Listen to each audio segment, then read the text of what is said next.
Olá, meu amigo, minha amiga. Muita coisa acontecendo aqui no nosso país nesse começo de sabadão e muitas coisas importantes acontecendo fora do nosso país que terão repercussões diretas na nossa realidade concreta aqui no Brasil. Em meio a tudo isso, surgem vigaristas. Vigaristas de fora do nosso país, internacionais, e vigaristas aqui dentro do nosso território. O maior deles, neste momento, é a figura do filhote do ex-presidente da República, o senhor Jair Messias Presidiário, que está colocando aí uma situação nas redes sociais que eu custei acreditar. É uma vigarice absolutamente inusitada. Ele me lembrou até aquele personagem, né, o Dick Vigarista, porque eu fiquei tentando me lembrar se na história da humanidade existiu algum grande vigarista que fosse ridículo. Eu me lembrei ali do Dick Vigarista, né? Mas ele não chegava a ser ridículo, ele era um cara que sempre se dava mal, o personagem se dava mal.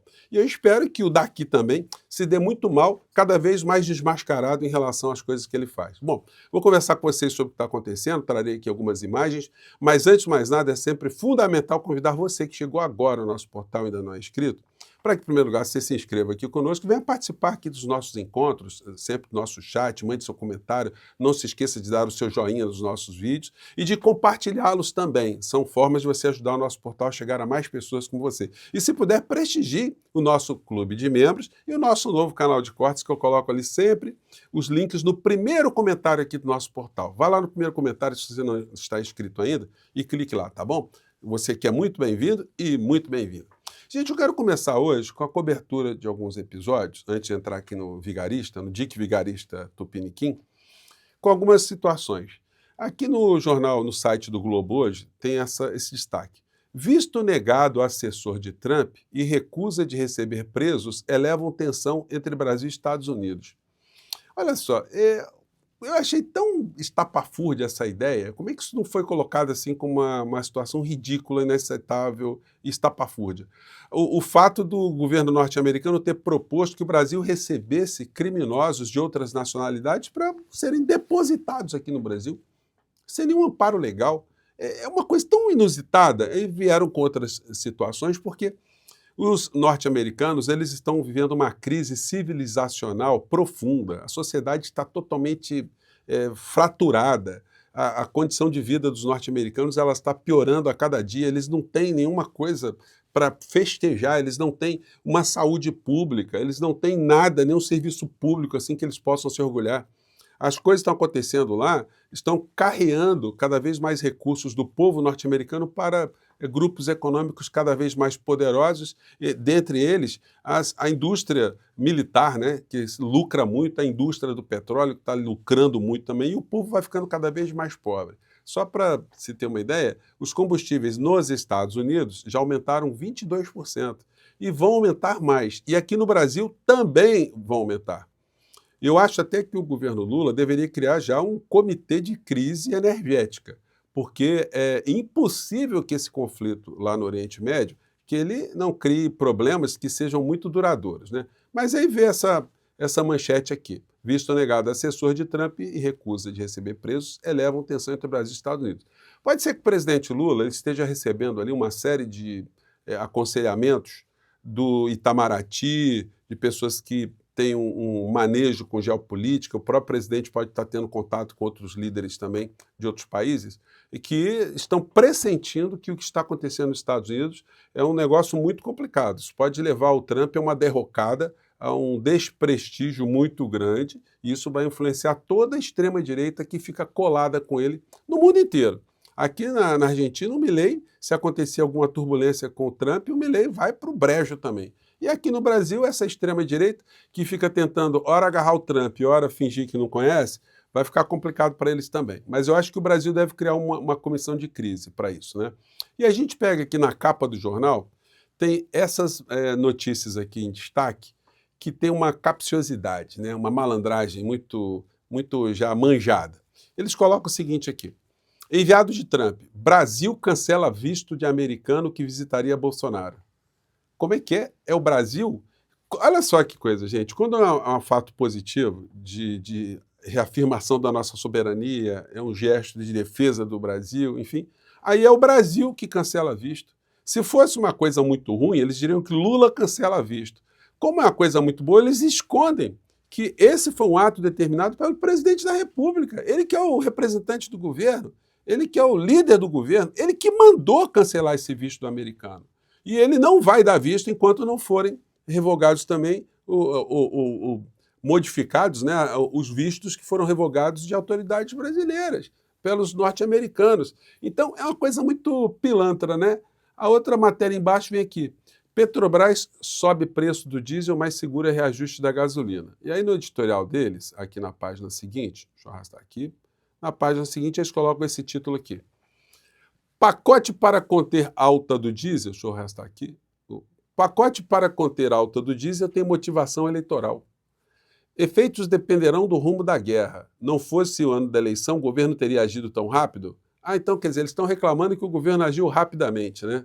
É um negócio tão contraditório, gente, um negócio tão patife, esse tipo de cobertura jornalística.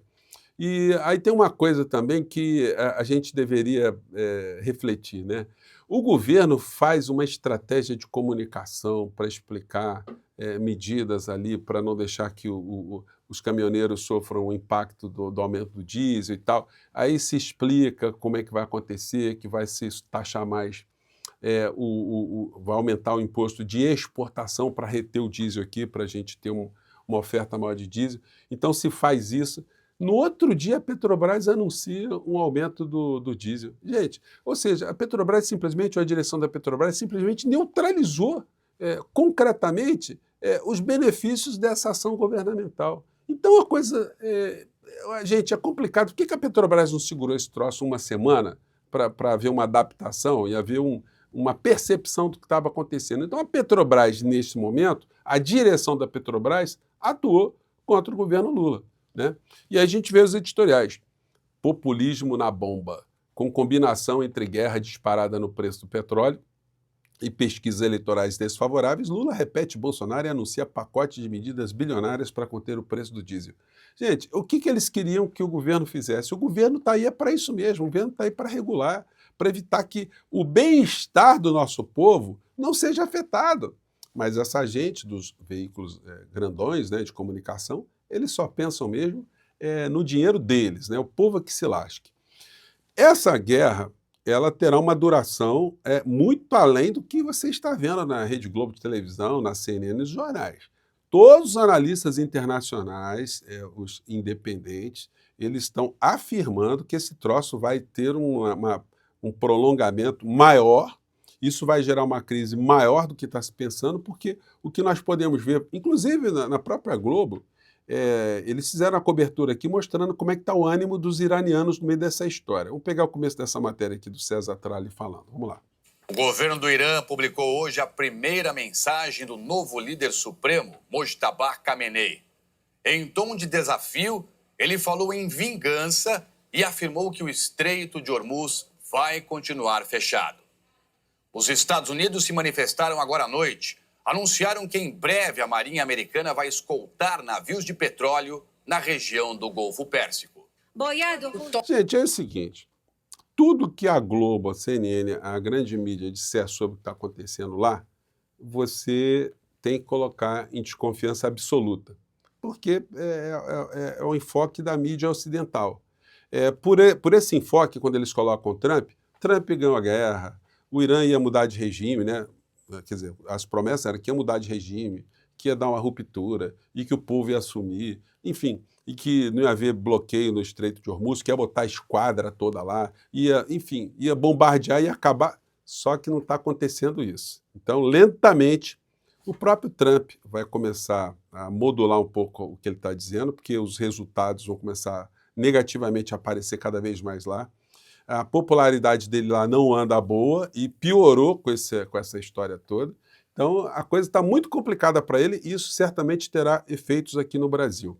Talvez, como eu disse para vocês, seja por isso que o presidente Lula já está postando as suas fichas que a figura vai cair em desgraça em algum momento. Então, nada como ter ali uma posição firme de contraponto às coisas que ele faz. E o Lula já tem feito isso durante muito tempo, né?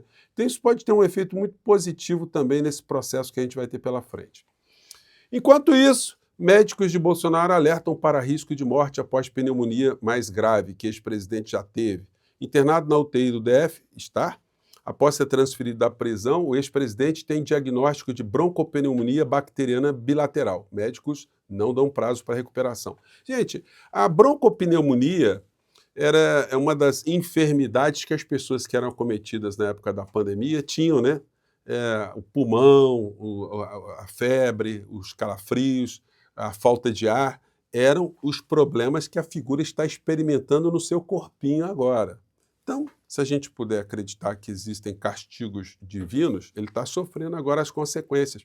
Porque a grande vantagem para ele nesse momento é que ele tem uma equipe médica só para ele, né? Ao contrário do que ele submeteu as pessoas aqui no nosso país. Quando ele ajudou a entupir enfermarias, hospitais, quando ele destruiu qualquer tipo de possibilidade de ter um atendimento para aquelas pessoas, quando ele negou, em primeiro momento, né, qualquer tipo de apoio, de enfrentamento da questão, e só depois de muita pressão que acabou comprando vacina, depois de ter feito campanha, como eles fazem até hoje contra as vacinas, enfim, agora a criatura está sofrendo lá. E aí o seguinte, aí a gente vê a coisa inusitada. O vigarista do dia, que só posso chamar de vigarista, né? Ele veio com essa história aqui, ele está pedindo o sacrifício das pessoas. Sacrifício das pessoas, porque a coisa está complicada. Vamos ver um trecho aqui. No final desse vídeo, porque foi um dia que a gente acordou hoje aqui muito preocupado, todo mundo pego de surpresa com a internação do meu pai, né, pela manhã. Eu cheguei lá, ele estava de fato com aspecto abatido, com a voz fraca.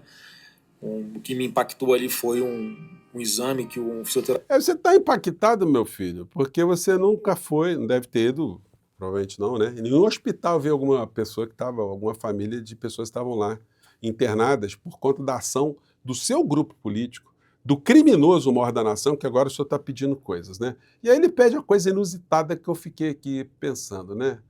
Se isso faz sentido. Vamos lá, o que ele pede. Está dormindo e broncoaspira, isso leva à morte de verdade, e só iam saber quando fossem lá abrir a porta do lugar onde ele está. Então fiquei bastante preocupado e eu queria fazer um pedido para todo mundo que puder, hoje, de meia-noite. Detalhe, tem fundinho musical, né? Essa postagem dele foi dirigida, né, sobretudo a pessoas religiosas. Tem essa formatação, mexendo, apelando para o sentimento religioso das pessoas. A musiquinha dá o tom e aí depois é o pedido, né? Vamos lá, vou até colocar aqui uma virgulinha antes aqui, vamos lá. Um pedido para todo mundo que puder, hoje, de meia-noite às 6 da manhã, vamos fazer um jejum, pedindo a Deus aí pela pronta recuperação dele. Vocês entenderam, gente? Ele está pedindo para todo mundo que é bolsonarista para entre meia-noite e 6 horas da manhã fazerem um jejum. Até eu vou fazer esse jejum também, né? Eu não vou comer nenhuma rabada, nenhuma feijoada às 3 horas da manhã, vou fazer um jejum para ajudar o inelegível, criminoso maior da nação. Gente, não é um negócio ridículo você pedir jejum para quem está dormindo? Quase todo mundo está dormindo nessa hora, e quem não está dormindo nessa hora está fazendo o quê? Está trabalhando, sim, e aí as pessoas vão parar de comer. Sabe, eu não entendi muito bem essa história, não. O vigarista, ele quis apelar para uma coisa religiosa, uma questão religiosa, pedindo o não sacrifício das pessoas para apoiarem a recuperação do pai. Bom, se depender da pessoa não comer entre meia-noite e 6 horas da manhã para o pai dele ficar curado, amanhã ele já vai sair pulando do hospital, né? Vai ficar ótimo, porque a humanidade inteira que está nesse fuso horário aí não costuma comer entre meia-noite e 6 horas da manhã porque está dormindo. A não ser que a gente conheça alguns seres humanos que desenvolvam essa proeza de, durante o sono, ficar como um sonâmbulo se alimentando, deitado, né? Então é isso aí, mas tem gente que acredita, vai ter muitas pessoas aí que vão fazer o tal sacrifício, né? Enquanto isso, neste sabadão, Moraes determina a prisão de 7 envolvidos em trama golpista de 2022, porque tinha esse lote aí, o terceiro lote, que estava ainda numa situação de liberdade provisória, enfim, porque não tinham esgotado todos os recursos. Mas acabaram agora os recursos, então todo mundo vai ser recolhido, todo mundo vai ser mandado para o Chilindró. De repente, alguns vão ali ficar na vizinhança do Bolsonaro, na papudinha, né? E muitos vão ter ali a possibilidade de fazer o seu jejum entre meia-noite e 6 horas da manhã. Gente, não tem como não dizer que essas pessoas são ridículas, né? Se eu estiver equivocado, por favor, mande seu comentário aqui para esclarecer que história de jejum sonâmbulo é esse, né? Eu fico por aqui, um grande abraço, tchau.